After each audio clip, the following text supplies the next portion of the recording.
찾아가사 떠나지 마소서.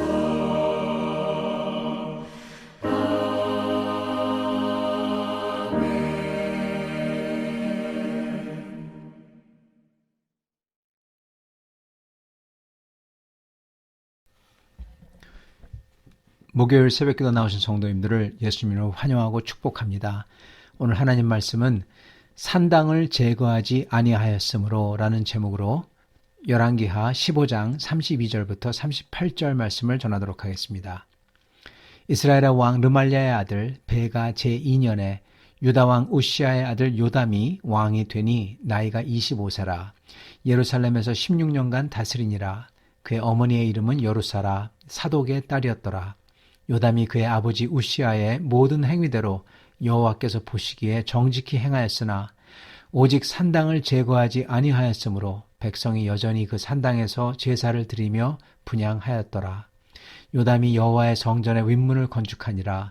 요담의 남은 사적과 그가 행한 모든 일은 유다왕 역대지략에 기록되지 아니하였느냐.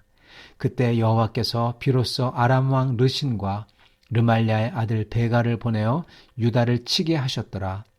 요담이 그의 조상들과 함께 잠에 그의 조상 다윗성의 조상들과 함께 장사되고 그 아들 아하스가 대신하여 왕이 되니라. 아멘.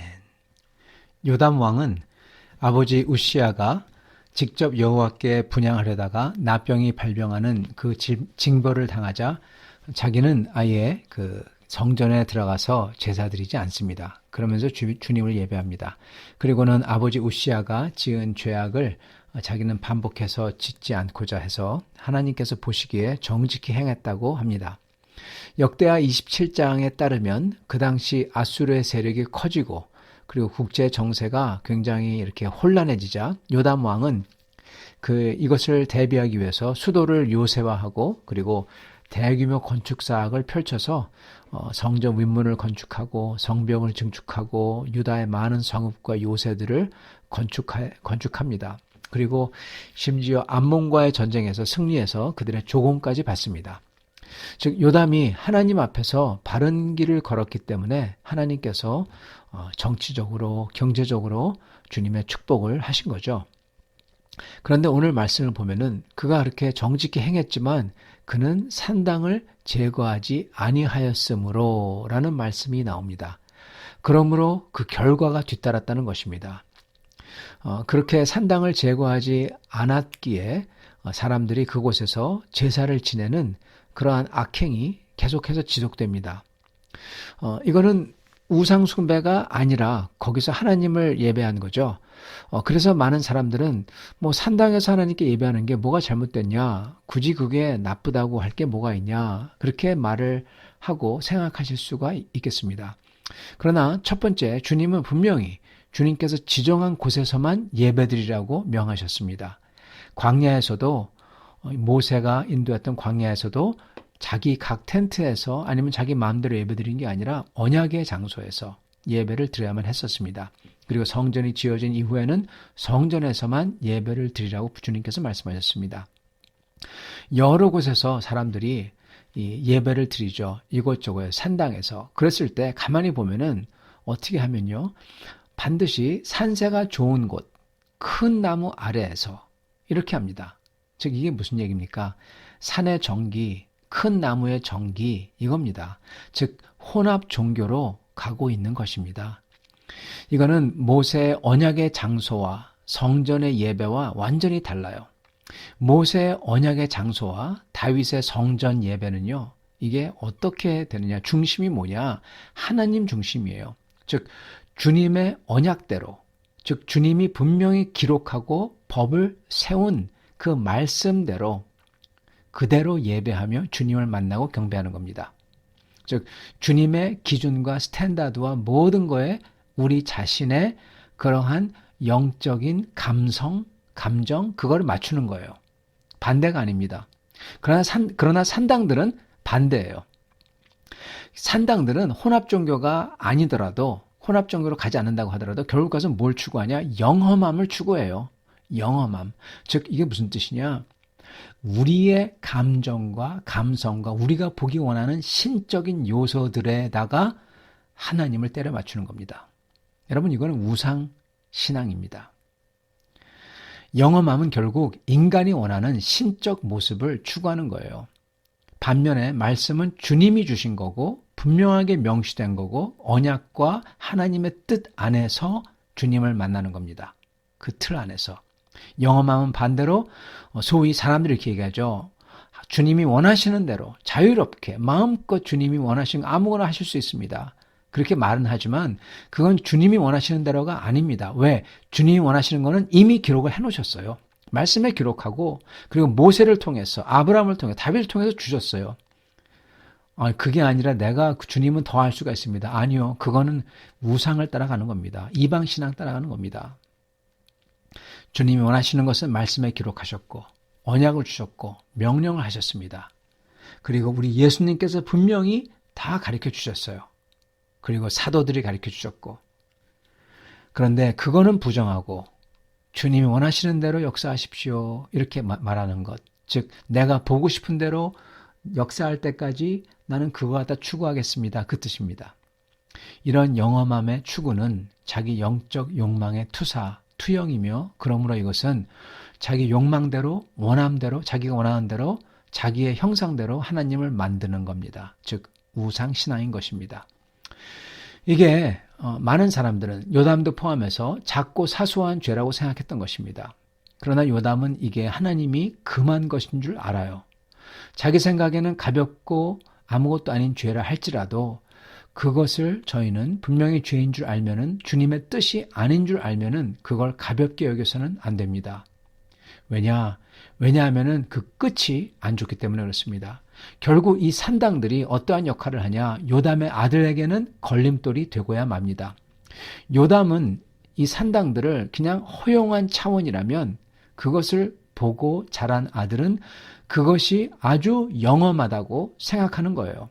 그래서 그 사람은 그 아들은 어떻게 하냐? 소위 영험하다는 산당들마다 찾아다니면서 분향하면서 빌며 제사합니다. 그 교회에서 주님의 전에서 성전에서 딱 예배드려야 되는데 여기저기 영험하다는 집회마다 다 찾아다니는 것 똑같아요. 주님께서는 우리가 주님의 선지자를 통해서 주셨고 아브라함과 모세를 통해 직접 주신 그리고 예수 그리스도를 통해서 제자를 통해서 분명하게 보여주시고 말씀해 주시고 증거하시고 실제 삶으로서 말씀해 주신 사도 바울의 서신으로서 분명하게 세심하게 다 기록해 주신 불변한 주님의 뜻들, 주님의 약속인 언약과 그리고 주님의 명령들과 그리고 교회를 향한 세심하게 기록된 그 모든 것들 이걸 통해서 주님을 예배하기를 원하십니다. 그리고 다윗을 통해서 보여주신 주님을 이렇게 예배하고 이런 감정을 가져야 되고 감정도 가져야 되는 게 있습니다. 감성도 가져야 되는 게 있고 배제해야 되는 게 있습니다. 이런 소망을 가져야 되고 이런 기도를 해야 되고 헌신을 해야 되고 이걸 보여주신 게 시편입니다. 거기에 어떤 감정을 가져야 되는지 다 기록해요. 그리고 신약 그 서신들에 우리가 어떠한 영적인 스탠스를 지녀야 하든지 다 기록이 되어 있습니다. 그걸 보면서 그 말씀에 의거하여 그리고 그 말씀으로써 성경 말씀을 품으면서 생각하고 기도하고 되뇌이면서 주님의 목소리를 들으면서 나아오기를 주님이 원하시고 명하셨습니다.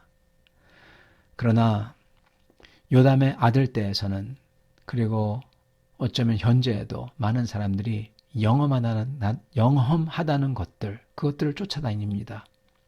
여러분, 아까도 말씀드렸지만 영험한 게 무엇입니까? 내가 원하고 바라는 것들, 내가 필요한 것들, 그 현상들로서 내가 보기 원하는 하나님의 신적 모습이 나타나는 것으로서 이거는 그 당시 영험함과 능력과 그들이 바랬던 비, 풍성함, 치유, 신들림 이런 것들을 강조했던 우상신앙과 매우 가까운 것입니다. 하나님 신앙은 아브라함 신앙이고 모세의 신앙이고 다윗의 신앙이고 그리고 사도 바울과 베드로와 우리 주 예수님의 신앙입니다. 그러한 신앙은 우선 말씀과 언약과 거룩 신앙이고, 이 안에 거할 때 이렇게 언약을 지키는 사람들, 그리고 이렇게 주님을 사랑하는 사람들 위해서 주님께서 역사하시는 주권 신앙이에요. 그들을 위해서, 그런 이들을 위해서. 요담이 이러한 산당들을 놔둠으로써 결국 그의 아들 때에서는 이런 영험함에 관심이 팔려 언약에서 멀어지고 거룩에서 멀어지고, 그리고 영험함과 응답 중심의 우상신앙으로 넘어가 버리게 되는 것입니다. 그래서 심판으로 계속 가는 거죠. 그러기에 우리는 주님 앞에서 아무리 작은 죄라도 그게 죄인 줄 안다면, 주님의 뜻이 아닌 줄 안다면 그걸 눈 감아주고 넘어가면 안 될 것입니다. 왜냐하면 그 결과는 우리가 아니면 우리의 다음 때에서 이자까지 쳐가지고 치러야 되는, 아주 눈물겨운 값을 치러야 되기 때문입니다. 이게 바로 요담과 요담의 아들 때의 모습이에요. 물론 요담 왕도 우리도 완벽할 수는 없습니다. 그래서 사람들은 완벽할 수는 없지 않냐 그렇게 말할 수 있습니다만, 여러분, 다윗도 완벽하지 않았어요. 심지어 그는 우리가 손가락질할 수 있는 나쁜 죄마저 저지른 게 다윗입니다. 그 완벽하지 않은 다윗은 그러나 하나님 섬긴 만큼은 완벽이 아니라 자기가 그게 죄라면은, 그걸 안다면은 그걸 버리고, 그게 하나님을 기쁘게 한다는 걸 알면은 그것을 가려고 온 힘을 다해 노력했던 사람이라는 것입니다. 여러분, 주님은 바로 이 노력을 보세요. 그 마음 자세와 노력하는 행동을 보세요. 그러면서 다윗보로 주님의 마음을 닮은 사람이라고 기뻐했습니다. 큰 죄를 짓는 사람인데, 완벽하지 않은 사람인데 그와 그의 후손들을 축복하십니다. 그래서 우리는 완벽함이 아닌, 완벽할 수 없으니까 끝없는 노력을 해야 된다는 것입니다, 여러분. 그리고 그런 마음 자세를 가져야 된다는 것입니다.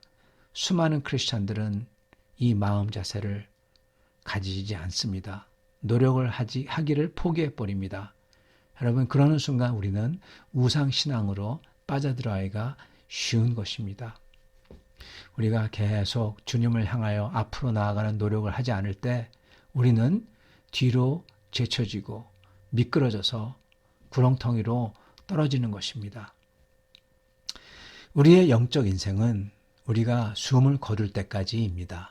그때까지는 우리가 내가 주님 위해서 뭘 해낸다 이게 아니라, 우리는 주님 앞에서 죄를 버리려는 노력, 주님이 기뻐하시는 것을 하려고 하는, 노력하는 전도와 복음 전파와 섬김과 그리고 예배를 주님 앞에서 계속 하려는 그 노력을 해야 되는 것입니다.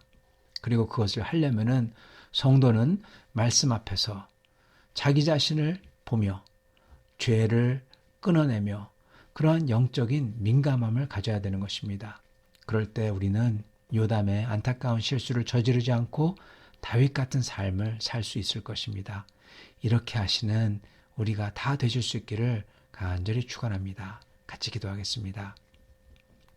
주님, 저희가 사소한 죄라고 하며 스스로 간과하고 있는 죄가 있다면 이 순간 저희가 거기서 돌이키길 원합니다.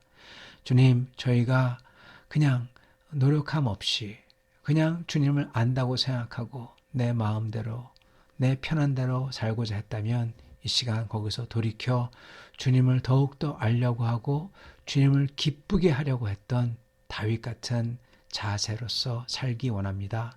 이렇게 사는 우리 사랑하는 성도들, 주께서 다윗에게 주셨던 그러한 힘과 능력과 사랑과 기쁨을 허락하여 주시옵시고, 그렇기 때문에 우리 성도들 다 일어나 주님을 열렬히 찬양하며 감사의 제를 드리는 오늘 삶이 되도록 축복하여 주시옵소서. 예수 그리스도 받들어 기도드리옵나이다. 아멘.